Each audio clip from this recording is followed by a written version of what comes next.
ਧੀ ਦੇ ਸਹੁਰੇ ਘਰ ਚੱਲਦੇ ਝਗੜੇ ਦਾ ਨਿਪਟਾਰਾ ਜਦੋਂ ਪੰਚਾਇਤ ਵਿੱਚ ਨਾ ਹੋਇਆ ਤਾਂ ਕੁੜੀ ਨੂੰ ਆਪਣੇ ਘਰ ਲਿਆ ਰਹੇ ਪਰਿਵਾਰ ਦਾ ਆਪਣੇ ਸਾਥੀਆਂ ਸਮੇਤ ਪਿੱਛਾ ਕਰ ਰਹੇ ਜਵਾਈ ਨੇ ਸਹੁਰੇ ਨੂੰ ਜਿੱਥੇ ਮੌਤ ਦੇ ਘਾਟ ਉਤਾਰ ਦਿੱਤਾ, ਉੱਥੇ ਹੀ ਸਾਲੇ ਅਤੇ ਸੱਸ ਨੂੰ ਗੰਭੀਰ ਜ਼ਖਮੀ ਕਰ ਦਿੱਤਾ।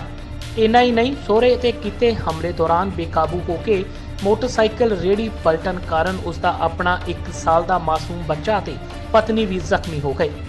ਥਾਣਾ ਖੇਮਕਰਨ ਦੀ ਪੁਲਿਸ ਨੇ ਲਾਸ਼ ਕਬਜ਼ੇ ਵਿੱਚ ਲੈ ਕੇ 4 ਲੋਕਾਂ ਦੇ ਖਿਲਾਫ ਹੱਤਿਆ ਦਾ ਕੇਸ ਦਰਜ ਕਰ ਲਿਆ।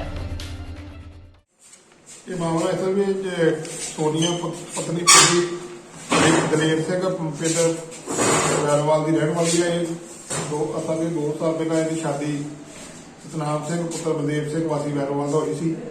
ਸ਼ਾਦੀ ਤੋਂ ਬਾਅਦ ਇੱਕ ਲੜਕਾ ਇਹਦੇ ਪੈਦਾ ਹੋਇਆ। ਇਹ ਅਸਕਰੀ ਇਹਦੇ ਜਿਹੜੇ ਸਹੁਰਾ ਪਰਿਵਾਰ ਹੈ ਲੜਕੀ ਨੂੰ ਕੁੱਟਮਾਰ ਕਰਦੇ ਸਨ, ਤੰਗ ਪਰੇਸ਼ਾਨ ਕਰਦੇ ਸਨ। ਇਸ ਕਰਕੇ ਲੜਕੀ ਨੇ ਅੱਜ ਫਿਰ ਲੜਕੀ ਨੂੰ ਕੁੱਟਮਾਰ ਕੀਤੀ ਤੇ ਲੜਕੀ ਨੇ ਆਪਣੇ ਮਾਤਾ ਪਿਤਾ ਨੂੰ ਫੋਨ ਕਰਕੇ ਪਿੰਡ ਬੁਲਾਇਆ, ਜਿੱਥੇ ਉਹਨਾਂ ਨੇ ਫਿਰ ਇਹਨਾਂ ਦੇ ਕੁੱਟਮਾਰ ਕੀਤੀ। ਲੜਾਈ ਆਪਸ ਵਿੱਚ ਕਰਨ ਤੋਂ ਬਾਅਦ ਇਹ ਜਦੋਂ ਵਾਪਸ ਲੈ ਕੇ ਕੁੜੀ ਨੂੰ ਆ ਰਿਹਾ ਸੀ, ਇਹਦਾ ਪਿਤਾ ਤੇ ਇਹਦੀ ਮਾਤਾ ਤੇ ਇਹਦਾ ਭਰਾ 4 ਜਣੇ ਆ ਰਹੇ ਸੀ।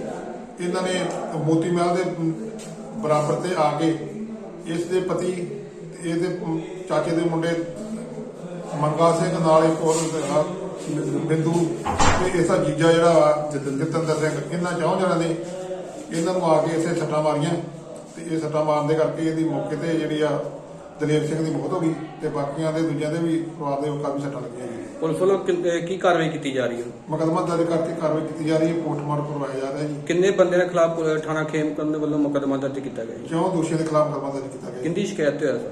ਲੜਕੀ ਵੱਲੋਂ ਮੁਕੱਦਮਾ ਦਰਜ। ਖੇਮਕਰਨ ਵਾਸੀ ਦਲੇਰ ਸਿੰਘ ਦੀ ਲੜਕੀ ਸੋਨੀਆ ਦਾ ਵਿਆਹ ਕਰੀਬ 2 ਸਾਲ ਪਹਿਲਾਂ ਪਿੰਡ ਵੈਰੋਵਾਲ ਵਾਸੀ ਸਤਨਾਮ ਸਿੰਘ ਉਰਫ ਸਾਗਰ ਪੁੱਤਰ ਬਲਦੇਵ ਸਿੰਘ ਨਾਲ ਹੋਇਆ ਸੀ। ਸੋਨੀਆ ਇਸ ਵੇਲੇ ਯੁਵਰਾਜ ਸਿੰਘ ਨਾਂ ਦੇ 1 ਸਾਲ ਦੇ ਬੱਚੇ ਦੀ ਮਾਂ ਵੀ ਹੈ। ਸੋਨੀਆ ਦੇ ਸਹੁਰੇ ਘਰ ਚੱਲ ਰਹੇ ਕਲੇਸ਼ ਦਾ ਨਿਪਟਾਰਾ ਕਰਨ ਲਈ ਦਲੇਰ ਸਿੰਘ ਆਪਣੀ ਪਤਨੀ ਬਲਜੀਤ ਕੌਰ ਅਤੇ ਪੁੱਤਰ ਜਸ਼ਨ ਨਾਲ ਵੈਰੋਵਾਲ ਗਿਆ, ਜਿੱਥੇ ਪੰਚਾਇਤ ਵਿੱਚ ਫੈਸਲਾ ਰੱਖਿਆ ਗਿਆ ਪਰ ਨੇਪਰੇ ਨਾ ਚੜ ਸਕਿਆ। ਦੇਰ ਸ਼ਾਮ ਦਲੇਰ ਸਿੰਘ ਆਪਣੀ ਮੋਟਰਸਾਈਕਲ ਰੇਹੜੀ ਉੱਤੇ ਸੋਨੀਆ ਤੇ ਉਸ ਦੇ ਬੱਚੇ ਯੁਵਰਾਜ ਨੂੰ ਲੈ ਕੇ ਖੇਮਕਰਨ ਲਈ ਚੱਲ ਪਿਆ।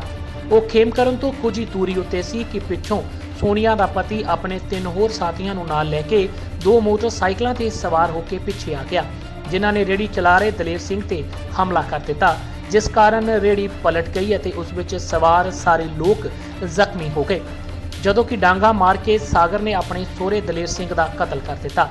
ਇੰਨਾ ਹੀ ਨਹੀਂ, ਸੱਸ ਅਤੇ ਸਾਲੇ ਦੀ ਵੀ ਭਾਰੀ ਕੁੱਟਮਾਰ ਕੀਤੀ, ਜਿਸ ਕਾਰਨ ਉਹ ਗੰਭੀਰ ਰੂਪ ਵਿੱਚ ਜ਼ਖਮੀ ਹੋ ਗਏ। ਰਾਤ ਹੋਇਆ ਜੀ ਸਾਡੇ ਕੋਲ। ਕਿੱਥੇ ਗਏ?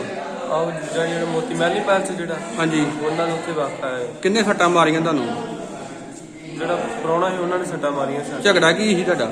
ਹੁਣ ਇਹ ਕੁੜੀ ਦਾ ਝਗੜਾ ਸੀ ਸਾਡੇ ਨਾਲ। ਕੁੜੀ ਨੂੰ ਲੈ ਕੇ ਆਏ ਆ, ਕੁੜੀ ਉਹ ਕੁੱਟਦੇ ਮਾਰਦੇ ਸੀ ਤਾਂ ਕਰਕੇ ਨੂੰ ਲੈ ਕੇ ਆਏ। ਕਿੱਥੇ ਰਹੀ ਭੈਣ ਤੁਹਾਡੀ?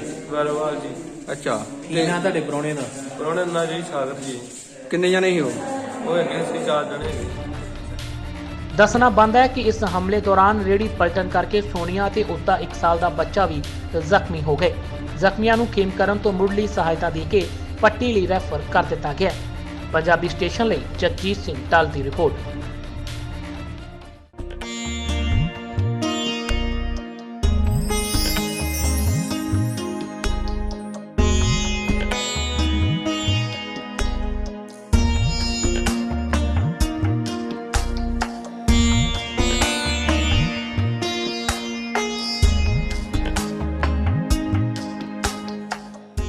आपके उन खास लम्हों को दी एक खूबसूरत शुरुआत बाबूराम एंड सन्स ज्वेलर्स के साथ।